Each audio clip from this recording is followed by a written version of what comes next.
வணக்கம். சிவாஜினி ஸ்ரீதரன். தகவல் 436. போர் இலக்கியத்துக்கு புதுமை படைத்த கலைஞன் கவிஞர் புதுவை இரத்தினத்துரையின் நினைவழியா நாட்கள் என்ற கவிதை தொகுப்பிற்கு 5/8/1993 தலைவர் பிரபாகரன் அவர்கள் வழங்கிய வாழ்த்துரை. மண், மக்கள், விடுதலை என்ற முப்பொருளை மூலப்பொருளாக எடுத்து கலைப்பொருள் படைப்பவர் என்று அவரை வாழ்த்துகின்றார். காலத்தின் மூச்சாக வாழ்வியக்கம் அசைகின்றது.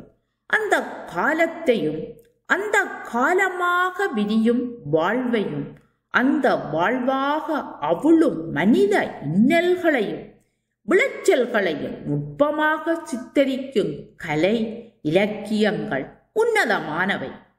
தான் பிறந்த மண், தான் வளர்ந்த சூழல், தான் உறவு கொள்ளும் சமூகம், தான் வாழும் காலம் என்ற ரீதியில் வாழ்க்கையே ஒரு கலைஞனது படைப்பு தளமாக அமைகிறது. வாழ்வின் புறநிலை உண்மைகளை மூலப்பொருளாக எடுத்து கலைப்பொருள் படைப்பவனே சிறந்த கலைஞன்.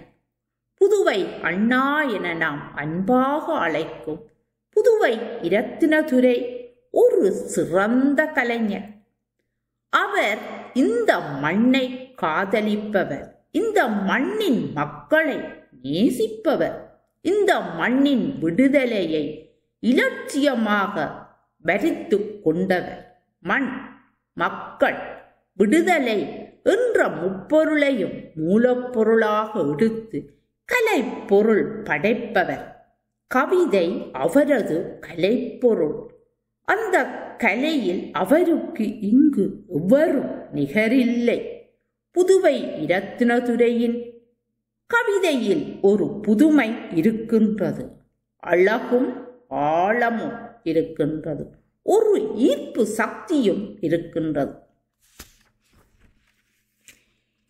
இந்த தேசத்தின் பண்பாட்டு மரபில் ஆழ வேரூண்டி நிற்பதால் அவரது கவிதைக்கு அலாதியான வீச்சும் வலிமையும் உண்டு. சதையும் இரத்தமுமாக இந்த மண்ணின் பண்பாட்டு படிமங்கள் அவரது கவிதைக்குள் உயிர் வடிவம் கொடுக்கும். மனித அவலங்களையும் ஏக்கங்களையும் படிம காட்சிகளாக சித்தரித்து இனவாத கொடூரத்தின் அராஜகத்தையும் அழுத்தமாக உணர்த்தி காட்டுவதுடன் ஒடுக்குமுறைக்கு எதிரான ஆவேசமிக்க கொதிப்புணர்வையும் அவரது கவிதை தட்டி எழுப்புகின்றது. புதுவை இரத்தினதுரையின் படைப்பிலக்கியம் தமிழீழ தேசிய விடுதலை போராட்டத்திற்கு ஒரு உந்து சக்தியாக இருக்கின்றது. கவிதை உலகில் போர்க்கால இலக்கியத்திற்கு இலக்கணம் வகுத்து கொடுத்த பெருமை அவரை சாரும். அவரது இலக்கிய பணியின் முக்கியத்துவமும் இதிலேதான் தங்கி இருக்கின்றது. புதுவை இரத்தினதுரை ஐயா இலக்கிய படைப்பாளியாக மட்டுமின்றி ஒரு இலட்சிய போராளியாகவும் எமது விடுதலை இயக்கத்தில் இணைந்து நிற்பவர். இலக்கிய படைப்பிலும் இலட்சிய பயணத்திலும் அவரது பணி சிறப்புடன் தொடர எனது வாழ்த்துக்கள் என்று தேசிய தலைவர் அவர்கள் அவரை வாழ்த்தி இருக்கின்றார். புதுவை இரத்தினதுரை ஐயாவின் கவிதைகளும் அவருடைய கவிதைக்கு உயிரூட்டம் கொடுத்த பாடல்களையும் நாங்கள் அதிகமாக எங்கள் காதுகளில் சுவிமடித்த காலம் நாங்கள் தாயகத்தில் வாழ்ந்த கால பகுதியில் தான், இப்போதுதான். ஒரு கவிஞனுக்கு பேனா ஒரு ஆயுதம்தான்.